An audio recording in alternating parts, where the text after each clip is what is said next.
America, the governor's race in Oregon might be the single best example of everything wrong with American politics right now, and I have not been able to hold it in for one more day. So this is a Tuesday special. It's about Oregon because Oregon is where I live. And before anyone clicks off because they don't live here, stay. Whatever state you're in is running some version of this exact race, and I'd bet money you already recognize it by the second segment. Because there are two television ads running in Oregon right now, both paid for by the current governor of Oregon, Tina Kotek. The first one, classic. It's about food assistance getting cut in Washington, D.C. The second one is about a bill her opponent introduced in a legislature where the governor's own party holds a supermajority. So it's a bill that was never going anywhere, introduced by a woman who can't pass anything, and it got a television ad. That's the campaign. A sitting governor of Oregon running for re-election in Oregon, and her opening argument is a federal program she does not administer and a piece of paper that died in committee. Oh, but here's what's not in the ads. Your power bill. PGE residential rates are up about 50% in 5 years. 50. And right now, they're in front of the state asking for the 8th straight annual increase. 8 in a row. Here's the part that should make you put your coffee down. Over that same decade, household demand on that system went up about 10%. The industrial customers, the class the data centers sit in, went up 70. So your bill went up. The electricity didn't go to you. Your kid's school. Oregon is 49th out of 50 in kids actually showing up. Only Alaska is worse. And in Alaska, some of those kids have to get across a mountain range. In Beaverton, they have to walk across the parking lot. Oh, how tough. Your job, or the one you've been looking for since spring. Oregon's unemployment rate is tied for the highest in the United States of America. Not high for Oregon, not high for the West, the highest, tied with California, Connecticut, and Washington. And Idaho, which you can see from parts of this state, is at 3.7. I'm Chad Law, the last gay conservative, and America, this is common sense. If you think you've got a question, an argument, or think I've got this dead wrong, text 252-CHAD-LAW. I'll answer you in the after hours. Now, let's take this whole thing apart, because I am so sick of this. And I don't mean this race. I mean this inverted political triangle we've all agreed to live inside, where everybody at the top of the ticket obsesses over the people, the places, and the things that never once change or help their people, their places, and their things. The whole thing is upside down. The further away something is from your life, the more airtime it gets. A man in Washington who can't be on your ballot gets a multi-million-dollar advertising campaign in Oregon. 49th in the country in kids going to school, gets a press release in November and a promise to look into it from Kotek. Now, I want to be careful here because this is going to get called a hit piece by about 4 o'clock. Tina Kotek is going to win this election. I'll say it now, in August, and you can hold me to it in November. Her opponent, Drazan, already lost this exact race once. Oregon hasn't elected a Republican governor since 1982, which is before I was born. So this isn't me telling you how to vote. The votes decide it. The supermajorities fix that. This is me asking why nobody has stood up and asked the only question that has ever mattered in an American election. Are we better off? Are we better off with Kotek? That's the question. Reagan asked it in 1980 and it ended a presidency. And it worked because it doesn't care about your party. It just sits there and waits for a number. Because Oregon has exactly one road to the governor's office, and it does not produce operators. It produces persuaders. 2 of them are on your ballot in November. Between them, about 50 years inside the building that made every single thing I just read you, and neither one has ever run anything that had to survive without that building's permission. These are entrenched political bureaucrats. That's the choice. That's what's on the menu. A socialist on one side, and on the Republican side, her greatest accomplishment was being a secretary for the restaurant union, basically. Drazan is the worst candidate Republicans could have ever put up. The worst. On May 19th, Oregon held an election. You probably didn't feel it. No drama, no election night. Nobody's uncle got into it at a barbecue, and it was the only election this year that decided anything. Tina Kotek won her primary with 84% of the vote, of course. She ran against 9 other no-name Democrats. 9. But you go ahead, name one. I'll wait. I can't do it either, and I read this stuff for a living. 9 human beings put their name on a ballot to run this state, and the collective memory of all of them is roughly a dial tone. Now, hold that 84% next to a number from June, because the two do not belong in the same sentence. 66% of Oregon voters told a pollster this summer that change is necessary, not things could be better. Change is necessary, and that wasn't just angry Republicans. 44% of Oregon Democrats said it too. Because these aren't normal Democrats anymore, folks. Nearly half of her own party wants something different, and she still walked out of the primary with 84%. Supermajority fix happens every day. But that is not popularity. That is a room that has one door. 44% of a party went looking for an exit, found 9 strangers, and their frustration got recorded by history as a landslide for the incumbent. Over on the other side, the Republicans held what I'd describe as a 14-car pileup. 14 candidates. That's not a primary, that's a raffle. Christine Drazan won it, 43%. Second, Ed Deal at 32, who I like. Third at 16, Chris Dudley, who some of you remember as a Portland trailblazer, and the rest of you remember as the guy who lost the governor's race in 2010. So the top 3 finishers in the 2026 Republican primary included the woman who lost in 2022 and the man who lost in 2010. That's not a bench. That is a loser lineup, period. Deal was the only guy with anything to offer any of us. And look, I've been hard on the Republican bench in this state for years, and today isn't the day I go soft on it.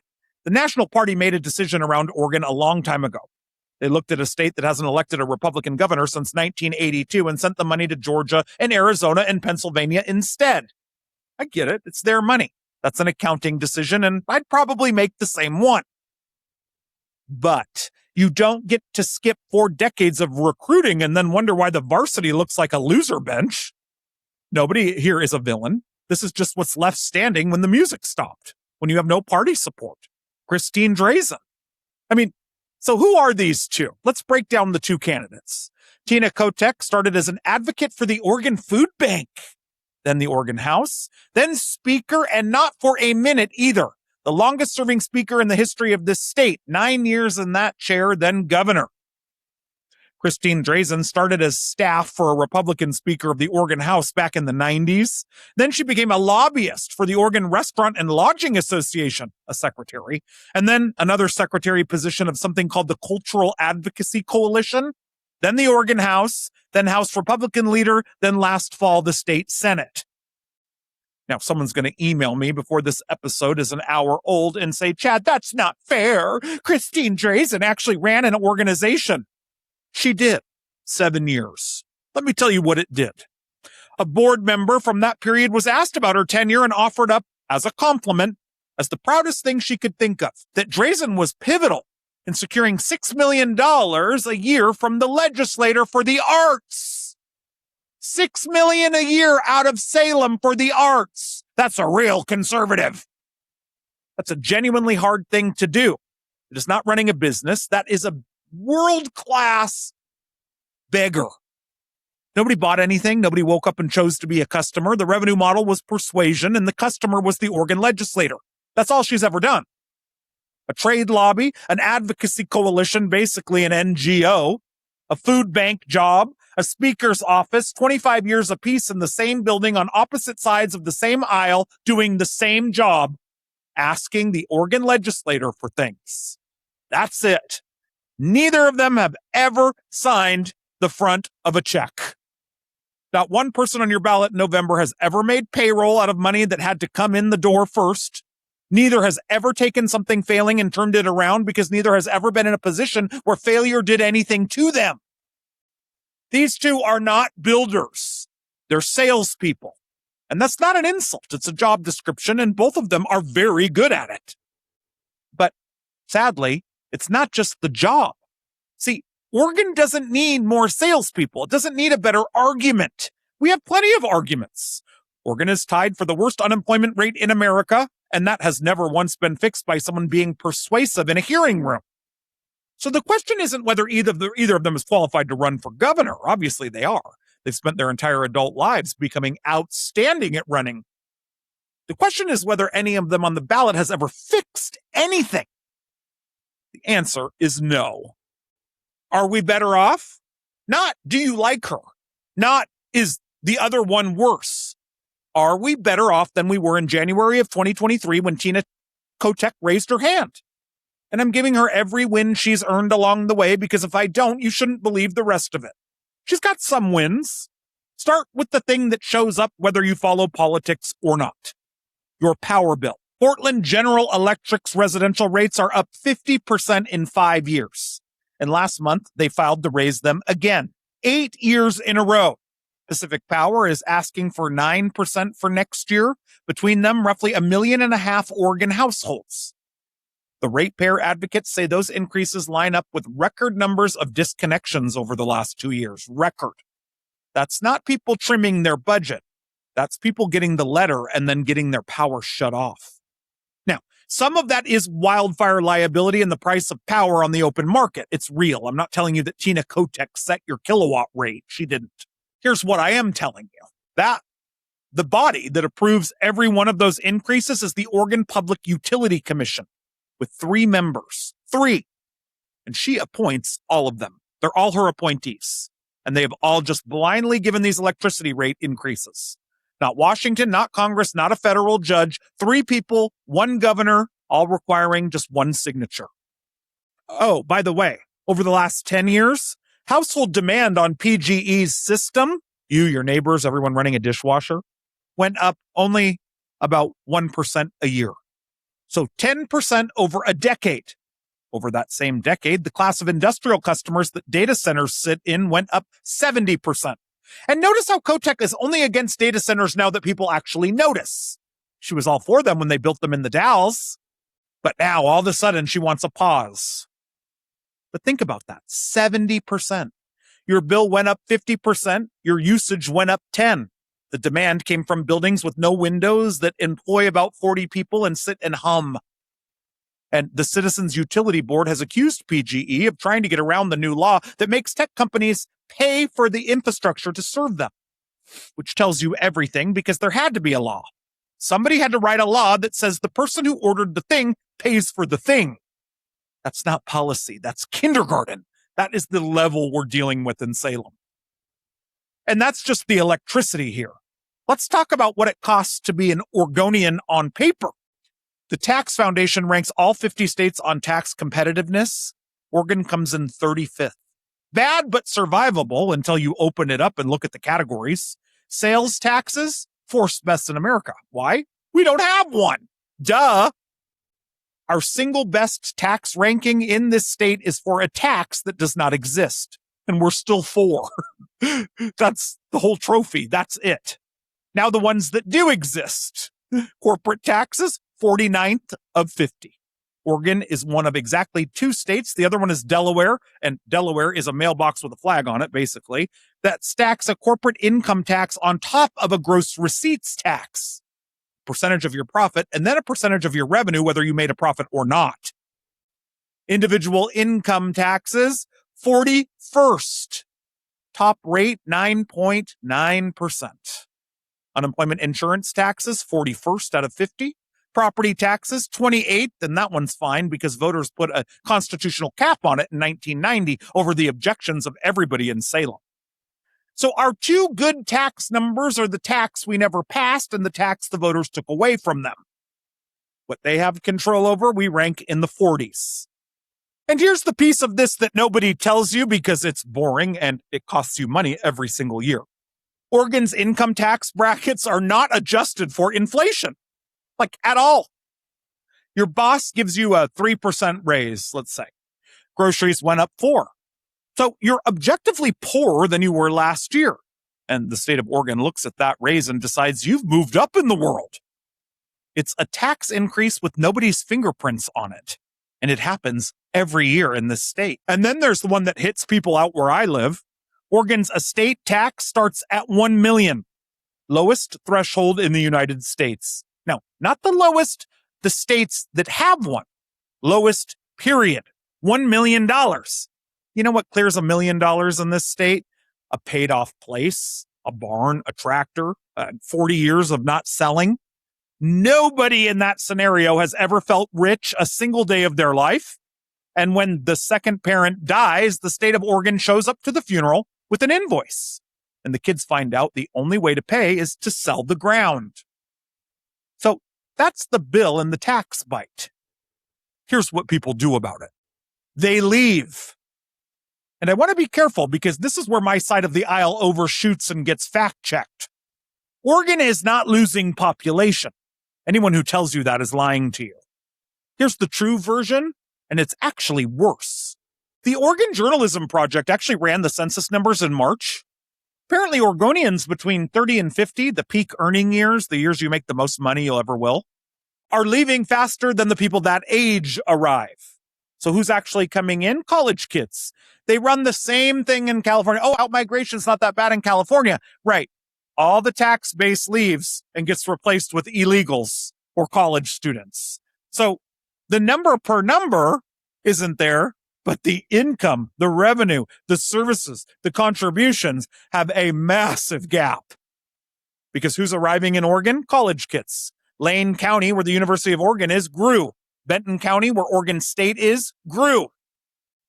So let me build it for you, and every number in this is real. Dave and Marie are in their 40s, let's say, in Multnomah County. They have 2 incomes, 2 kids, a mortgage on a house. Redfin puts at a medium $461,000. Between them, they pay Oregon income tax, Multnomah County income tax, Metro income tax, a paid leave payroll deduction, a transit tax, an art tax, and a power bill that's up 50% since their youngest was in kindergarten. So, Dave and Marie moved to Malheur County, out on the Idaho line, where the median house is $300,000. Same week, Tyler shows up in Eugene. Tyler is 19. Tyler has a duffel bag, a meal plan, and a big student loan. Census says Oregon lost 1 person, Oregon gained 1 person. Net zero, everything's fine. That's what Kotek will tell you. But the state of Oregon has just traded 2 taxpayers for a freshman in college. I don't have to tell you what that does to the state's budget. Even in the wash, Multnomah County alone still lost about 4,400 people. But Malheur County gained more than 1,000. And deaths in this state have outnumbered births for 5 straight years. Oregon's population doesn't grow anymore, it gets restocked. If migration stops for 1 bad year, the number goes down. You want the comparison that says it fastest? Last year, Washington State added about 73,000 people. Oregon added 8,200. Same coast, same mountains, same ocean, same weather, 1 border. Now, the schools. This is the one where I stopped being a commentator and started being a guy yelling at a PDF at 11 o'clock at night last night. So in 2023, Kotek's signature initiative, the one she put her name on, was the Early Literacy Success Initiative. $140 million to teach Oregon kids to read. Good. Genuinely good. Reading is the whole ball game, and I'm glad she picked that. And boy, did this state need it. Here's the context the Capitol Chronicle dug up when she signed it. Oregon had already spent more than $250 million over 25 years trying to fix reading. Over those same 25 years, nearly 2 out of every 5 Oregon 4th graders scored below basic on the national reading test. So we spent $250 million, it didn't work, and the solution was $140 million more. Only Kotek could do math like that. Then in 2025, they re-upped it. More money. And in that same session, they finally passed the accountability bill, the one that sets actual performance targets so somebody somewhere can tell whether any of this worked. Those targets take effect before the start of the 26-27 school year. And go figure, all they have to do is reintroduce phonics and they won't. But anyways, the money went out the door in 2023. The ruler shows up in the fall of 2026. 3 years of spending, and then we start measuring. And I looked up what happens to a district that misses its targets 2 years running. You ready for this one? The teachers and administrators have to accept coaching from the Oregon Department of Education. Coaching! from the state that's the 49th out of 50. The accountability mechanism is that the people who failed have to go get advice from the people who've been failing forever. Is that not the blind leading the blind? Meanwhile, here's the actual condition of an Oregon school this morning. A third of Oregon students are chronically absent, missing better than 3 weeks of the year. National average is 22%. We're at 33.5. Oregon's school year averages 165 days. The national average is 179. Stack 9% fewer hours over 12 grades, and it worked out more than a full year of school Oregon children simply never attend. We're not behind because they're slower. We're behind because we're open way less. And on the national report card, Oregon came in below or well below average in 4th grade math, 4th grade reading, and 8th grade math. Fewer than 1 in 3 Oregon students hits the state's own proficiency bar. Our own bar, which we wrote, which we can move, and they've continually pushed lower. And there's a number from last week I can't get out of my head. Portland State forecasts Multnomah County loses more than 17,000 school-aged children over the next decade. Same period, it gains 21,000 people over 65.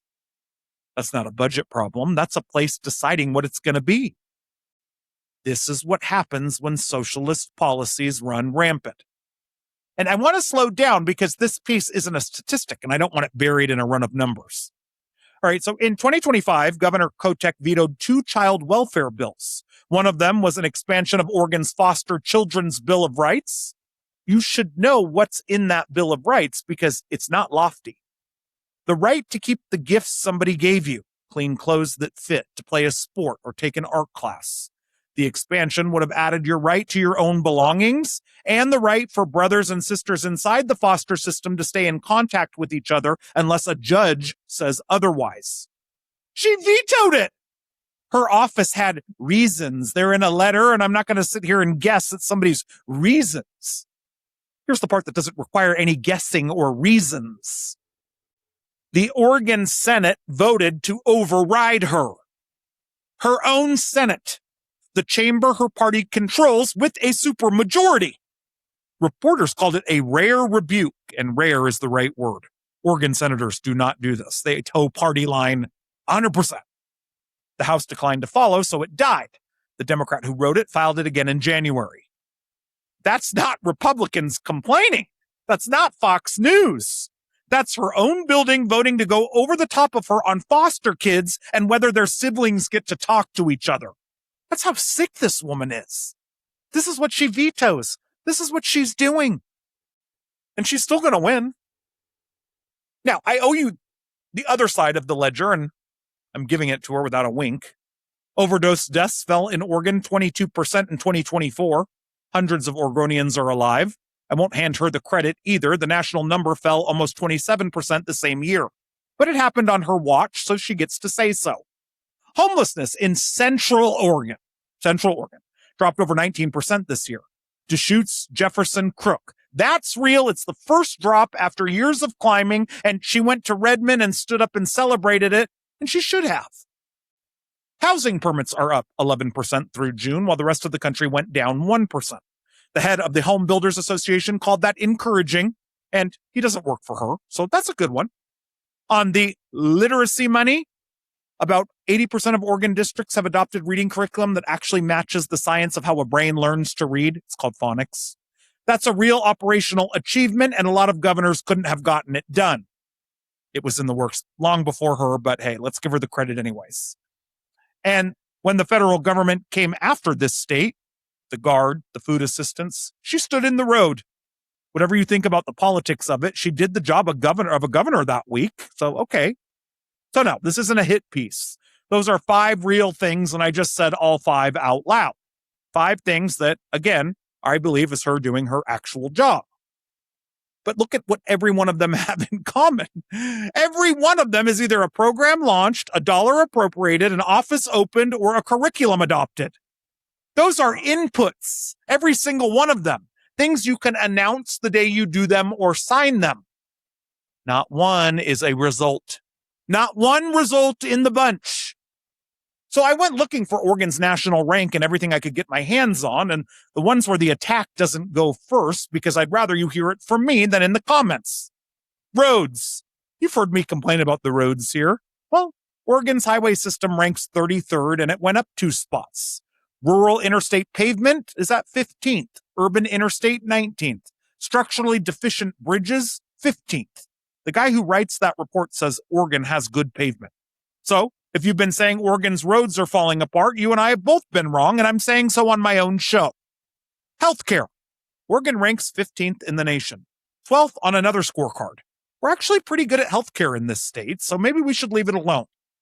Infrastructure overall, 17th. That's our best category, because the people who originally built this place did a good job. But now the other list. Unemployment, tied for the highest in the United States of America. School attendance, 49th.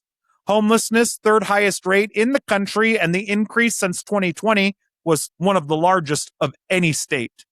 Business climate, 42nd out of 50, the worst Oregon has ever placed in the 20 years that ranking has existed, and our first time in the bottom 10. Cost of living, 45th out of 50. Population growth, the bottom, or very close to it. Folks, do you see it? Do you see this? 15th in healthcare, 17th in infrastructure, 15th in bridges, and dead last in the country in people who can't find work. Oregon did not run out of assets. We rank well on everything you're handed and badly on everything you do with it. The state has good bones with horrible outcomes. But you can't blame the raw material. Somebody was running the thing. Which raises the question, how does a governor set a housing goal of 36,000 homes a year, miss it every year, quietly lower the target twice, and face no consequences at all? How do you write a plan that says crack the top 10 for business, land at 42nd, and then decline to return CNBC's phone call for an interview? I'll show you how. In Salem, Democrats hold 37 of 60 in the House and 18 of 30 in the Senate. And a 3/5 supermajority in both chambers, enough to raise taxes and create new ones without a single Republican vote, plus the governor's office. So November doesn't decide what's possible in this state. The Democrat primary decides what's possible in this state, and you already know how that one went. It's not about results. And folks, this is not some conspiracy. There's no one in that building twirling their mustache. Nobody made her pick 36,000 and nobody made her miss it. There's just nothing in the machine that makes you hit a number because there's no accountability. See, in a competitive state, a missed goal is a liability. But in a one-party state, a missed goal is a goal you just revise. You just lower the standard. So here's where I got to 4 days in, sitting there with a pile of tabs open. I went looking for the part where either of these women tells Oregonians what they could actually do. And I'll be honest, I assumed I'd find nothing, because all I hear is national talking points. I was wrong, and getting proven wrong is the most interesting thing that happened to me all week, because what I found is so much worse. Christine Drazan has a plan. It's on her website. It went up August 13th. It's called the Drazan Plan. 6 sections. And I sat down and counted the individual commitments in it. About 50. Not slogans, actual line items. Day 1, executive order making every agency identify the rules that drive up the cost of housing and energy and food. Repeal the climate program. Reform the estate tax, the one I told you starts at $1 million. Reinstate real graduation requirements and social promotion, meaning a kid actually has to read before he gets moved to 4th grade. And free day use at state parks if your car has Oregon plates, which is pandering, and I don't care. I'd take it. I love that one. Now flip over to the governor. She has one too. It's called the Prosperity Roadmap. It came out last December. It's a real state document with real targets in it, including the one that said we're going to break into the top 10 states for business. 2 candidates, 2 serious documents, roughly 70 pages of specific ideas about Oregon between them. Could you imagine a real business person sitting down with Tina Kotek? And not $1 of television advertising in this state has been spent on any of it. Not one. Food stamp ad, yes. The mail voting ad, yes. The National Guard, yes. 50 commitments about Oregon schools and Oregon housing and Oregon jobs. Nothing. No ad, no stump speech, no press conference where somebody stands in front of the thing and reads it out loud. No. And then I found the line that made me put my laptop down for a second.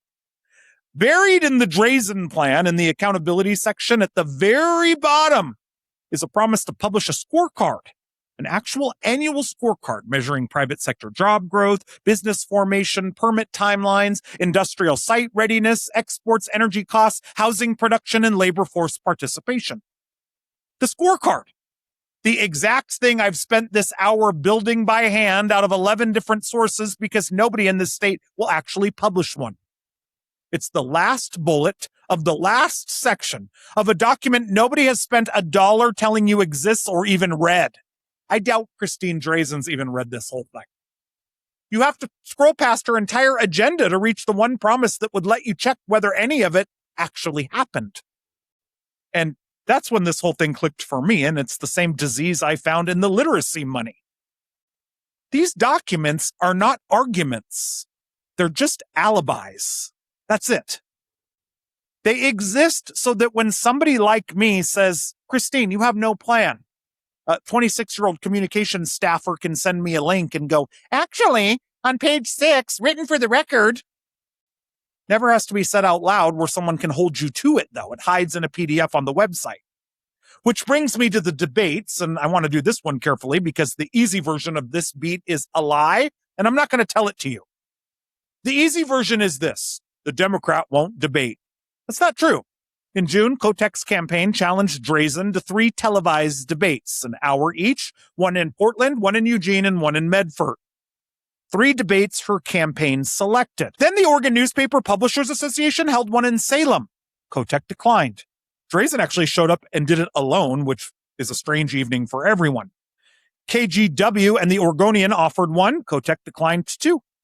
Drazan declined KOIN, which anyone serious about anything should decline KOIN. Nothing serious or legitimate comes out of that garbage hole. As of now, there is not a single debate in Portland scheduled, the biggest media market in this state, that both of them have agreed to. Okay? There is one locked in. The only one on the calendar right now is October 7th at 7 o'clock in Medford, which is lovely, but it's also the smallest market of the 3 and the one furthest from most of the people who live here. So the charge isn't that she won't debate.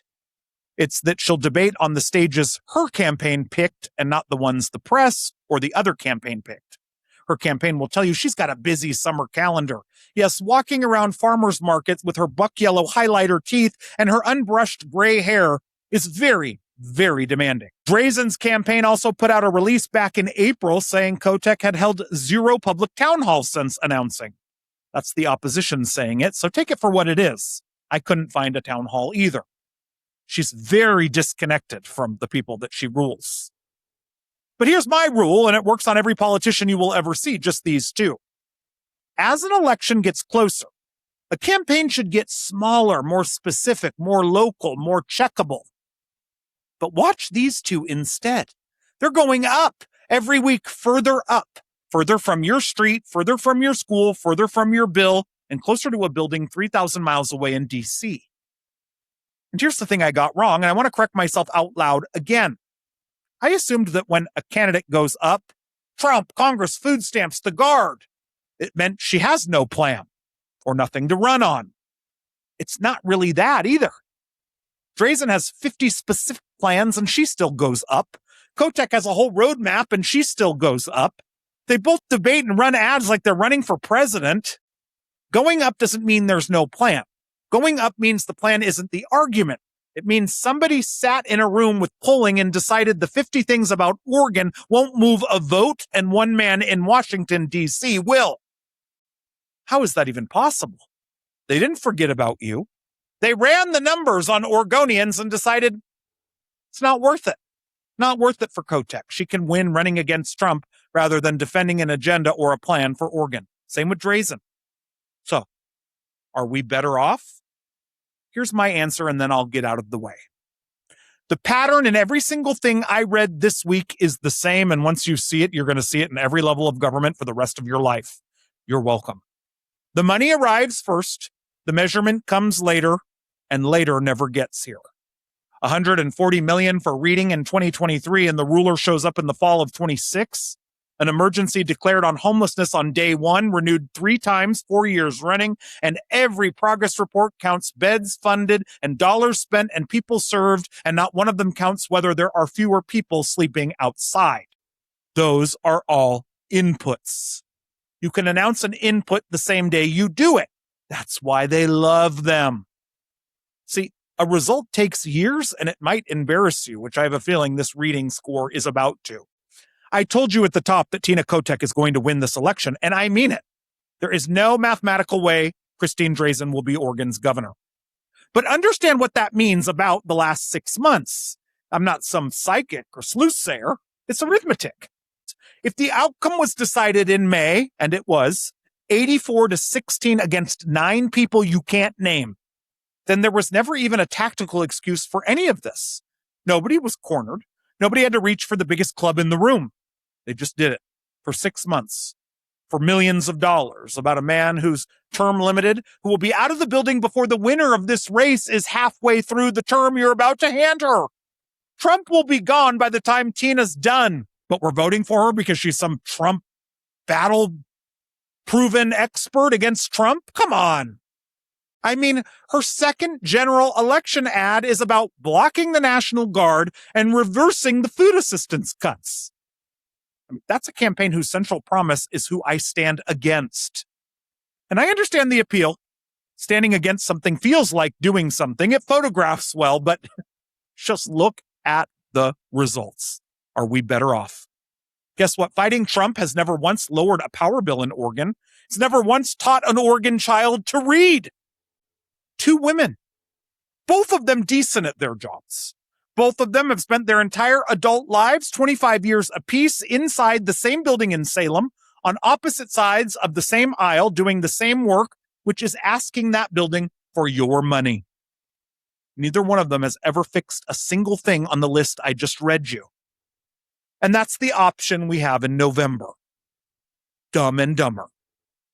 You know, funny story, Reagan took the governor's office in California in 1967 with a legislator that hated him. And a few months in, he gave a speech at a law school luncheon that nobody has ever quoted since. He said, a governor can recommend laws and execute them, but he cannot make them. He meant it as a limit. He was explaining what he wasn't allowed to do. But look at the verb sitting in the middle of that sentence. Execute. That's the job. Not propose, not appropriate, not champion, not convene, not laugh, not roll out. Execute. Meaning do it. Meaning at the end, the thing exists. Oregon has spent 4 years being recommended at.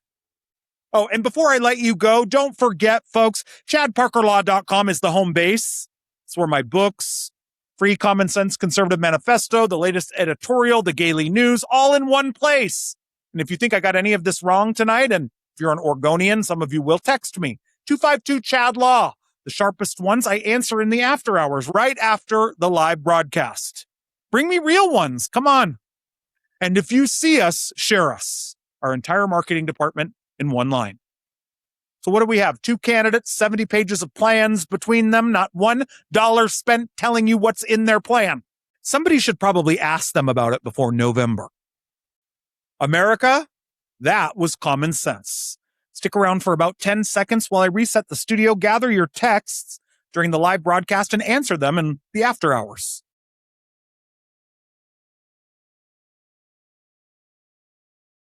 All right, phone's out.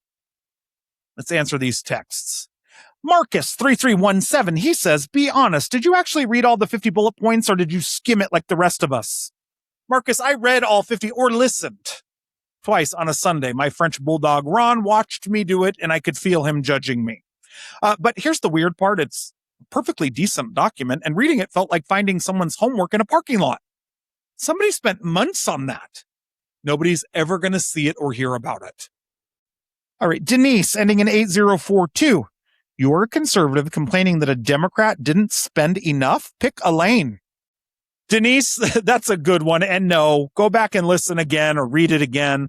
I didn't complain that she didn't spend enough. I complained she spent $250 million over 25 years on reading and then wrote the tests 3 years after the check cleared. Every conservative argument I've made about government money comes down to one thing. Show me what it bought. She spent it. Fine. Show me the results. Wanting a receipt isn't a political party. It's the whole road, and we should all want one.